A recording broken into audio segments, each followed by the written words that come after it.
Everybody, welcome to the Couch Channel and Happy New Year's! We are finally out of the garbage pile that is 2022 and into the garbage dump that is 2023. Hell yes! There's not a lot of news for a cow's opinion, so I thought I'd bring back this, which since the channel's not monetized, I didn't think it was going to be terrible. But let's just take a look at what we accomplished over the last year, which is 37,000 views. I'm a very small channel. That's not terrible, even though it's not as much as the previous one. We had a huge jump in views here, which I believe is when I was doing Symphony of War. We had a ton of watch time. We had almost 100 subscribers. We had all the good stuff. Not surprisingly, my best videos were Symphony of War. The beginning of the Dungeon Beneath still did very well. How to upgrade in Robot Wars. I need to do these more often because they did really well. And then Dungeon Beneath, Symphony. And Lords and Villains, surprisingly enough, the tutorial didn't do terrible. Watch time can be a little bit better. I gotta work on that. As we can see there, and yeah, Symphony. I don't gain a lot of subscribers at once, but I don't lose a lot either. So for our content, we're gonna go through here, and then our views. There is no data for the oh, I'm wondering if that's hurting my analytics because for some reason there's no data on my impressions, but almost 450,000 impressions is not bad. And then click through. These are both probably low because we're missing the first third of the year. Why are we missing the first third of the year? Don't know. Don't care. And then we got most of our viewers found them through playlists. Just makes sense if you're following my playlist, you're reading through stuff. Dadgummit. Always does that. And then, of course, searching through YouTube was another quarter. The browsing features was pretty good. Playlist page, channel page, and then others. We have a bunch of external Google search, but external is only 4% of the traffic, so doesn't really amaze me. YouTube search was about a quarter. Suggested videos was only 5% better than last year, I believe, so we're getting some traction. And then our audience tab. What? Total number is only available for periods up to 90 days to ensure quality. What a load of bull. Age and gender, very small number. Makes sense. I'm a pretty big gaming channel. And women are more likely to watch women YouTubers than me. Because, I mean, I don't know why, it just is. Hitting that sweet spot for gaming. We got Grandpa here, man. Hey, Grandpa. And then, of course, subtitles are automatic. Because I don't have the bandwidth or the ability to do my own subtitles, unfortunately. So that's unfortunate. We're going to go ahead here and we're going to go to the last 90 days for quality. There we go. You returning viewers. Overall, one less subscriber. I don't think that's right because I'm at 367. I believe that's the highest ever for the channel. But, guys, I am hoping that you had a happy new year.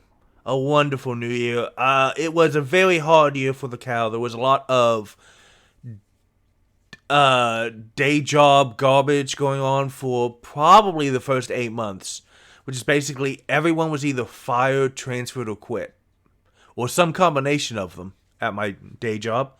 It was not fun, but once we managed to onboard enough people to where we hit what I would say is the minimum number of people you need to have a decent day at my job, it was all good.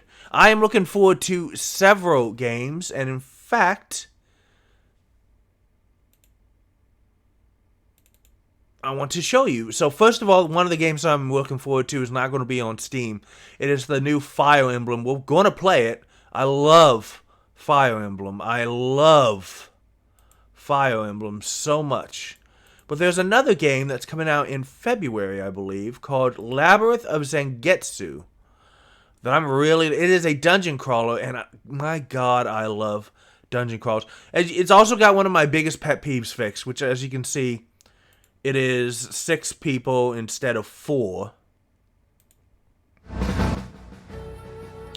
Sorry if I blew your eardrums out, but basically I just want to show you guys this. It's very Japanese, like ink art style. It looks amazing. It looks fantastic. They have not really released anything in English that I can find about like the class system or your party building or how it goes. So I'm not sure. Let's check the community hub real quick. Go into, yeah, no. They have not really gone through a lot. The most recent posting they had was just, you know, the inky miasma. Here's regular enemies. Here's an alpha enemy. I always like that in dungeon crawlers where you know that, oh, it's going to be a bit more difficult, so you know when you're facing mini bosses. Pitfalls, so you know, just don't fall into the pitfall. Vines, which can make you lost. I don't know if it showed a map. I don't know if it auto maps. Ghostly encounters. Not all of your potential enemies are there to hurt you, so you can help them. And then there's the story begins. It arrived with no herald, no fanfare. A dark corruption seeping into the fiber of our world as ink had stained the 6 lands, so probably 6 dungeons, with a 7th hidden dungeon. That's the final one. Our once vibrant mountains dulled and our rivers ran black. Even the heavens were cloaked, whichever, in a forbidding, I think soaked is better, foreboding shadow. The sun's luster paled, and a stagnant decay cloyed at the very souls of all who drew breath. This became known as the Ink of Ruin. The blight drove the lucky mad, death's knell ringing in their ears. The unlucky ever mutated into nightmarish fiends, existing only to terrorize the remaining ones. Corpses rose from their graves, prowling for unwitting souls. This is good stuff. This is what I eat up, man. This and if they ever finally release the remake of Dragon Warrior 4. I think it's Dragon Quest now. Whatever. 3. The problem I have with 3 is it has a beautiful class system, but you only get 4 characters, and you only get to use a class system on 3 of them. One town that vowed to fight the ink to the bitter end. Ido. This walled fortress was unique. The constant moon bathed the land below in an eternal glow, protecting it with powerful magical barriers. Their town council, along with its top occult scholars, sought a way to halt the progression of the ink. They hoped to locate and eliminate the source of the corruption before it was too late. For the longest time, Ido's walls remained closed under the draconian laws of Tokinokuni. But eventually, with the permission of the governing shogunate, the town began to accept refugees from across the broken land. Those with martial, magical, or monastic expertise were conscripted for... Yeah, they got like elves and stuff. Cool. Blightbane is the title of these adventures. That's cool. And now it just says coming, and here it's got 6 playable heroes are pre-programmed into the game, but you can also build your own team of heroes with unique individual stats and abilities. Enemies based on traditional Japanese folklore and yokai, which are ghost schools and demons. So that's cool. Turn-based battle, 3 front, 3 back. So probably the playable ones are going to be like a very balanced party. And then it's like, oh, but you can just make we'll probably make our own. Especially if I can figure out... how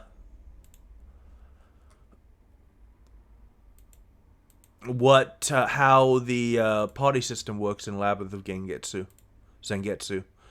But other than that, what else do we got on this wish list, dude? Donnerpart, Arkland. A lot of this stuff is just stuff. Surviving the Abyss is going to be in early access in January. We're not going to play it. I'm kind of... Showrunner was something that I thought was pretty cool, where you make your own TV shows. And so we might try that too.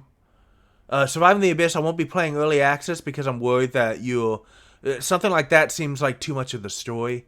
Jump Light Odyssey is kind of a roguelike, I think. It might be really fun.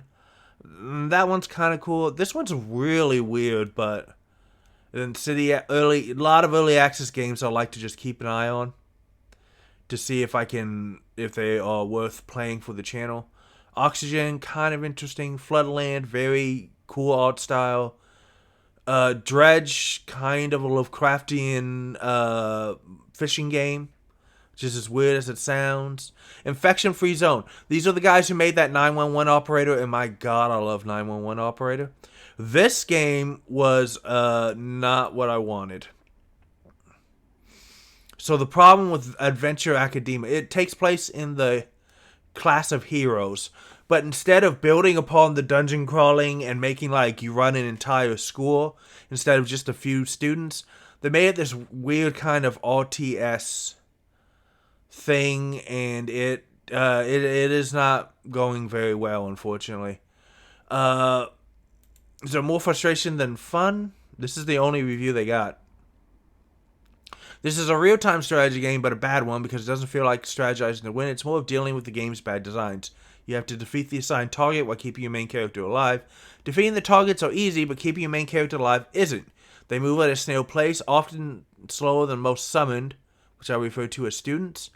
Melee always goes for an enemy within range, but they don't care about protecting your main character. So what happens is if the incoming enemies are lined up in a single file, your main DPS will end up going full killing streak, thus leaving your main character wide open. You always have to pull your melee DPS back to your main character's range, and it gets tedious to do it every time. Bosses will almost always target the main, as if they know your fail condition. Oftentimes their attacks will leave your main character almost dead, so you have to quickly heal him else you lose. Remember that your main character is slow? You barely have the time to get your main character out of harm's way, so if a boss starts to do a big attack, just know that you have to endure the hit. Even with the main character's move speed buff from using his active, he cannot get quickly out of the attack range. There has never been a case where I lost because my team was wiped out. It's all because my main character just sucks. The amount of grinding required to buff characters is ridiculous. You consume SP to improve your students' attributes, but the amount required to go to the next level scales exponentially. I know that's common for JRPGs to have some kind of grinding, but when I need to have 1500 SP to get to the next level, while the most efficient way to farm only gives me 307 minutes. Oh, yeah, so that's 35 minutes per level. On top of annoyances of having to drag your melee DPSs to you all the half-time, it's a chore. And the thing is, that 1500 SP requirement is still at half of the max level. You can recruit students from different classes to your party, but some classes are just straight up brothers. Tanks are useless because healers can out-heal the melee DPS's damage taken. Mages that specialize in summoning enemies are useless because their ability only targets a single enemy, and it won't work against bosses. Scouts that can detect secret switches are also useless because it's easy to tell how the switches look after a few runs. There are two healer classes, one removes debuffs and another revives dead. The latter is useless because you can just pull your allies to safety if they're about to die, and letting your allies die will put them in a 30-second cooldown. Most of the reason to make sure they survive is to correct your mistakes with revives. If you want to try this game, pick it up when it's at a very low price, but I don't think it's worth your time. That's unfortunate. I love that universe. I really do. So it's unfortunate that it went so poorly. But yeah, that is, guys, I hope you all had a happy new year. Is there a game that you want me to play? Because remember, some of my best stuff have been games I got turned on to or made aware of right before the Cow's Opinion made top 10 in the last 90 days. I like that. This one too. Sweet. But yeah, Symphony of War and Dungeon Beneath were my best games last year, and I was not. They are not like Fire Emblem or any kind of other games that I had pre-planned. It was just, oh, that's cool. So guys, thank you so much for watching. Like, comment, and subscribe. It helps if you do. But honestly, down there, let me know what you're looking forward to this year. Let me know what games you might want to see demoed or played on the channel, because the channel is just made to be fun for us, guys. So thank you for watching. Play more games, because games are awesome and you deserve your awesome. And I'll see you next time.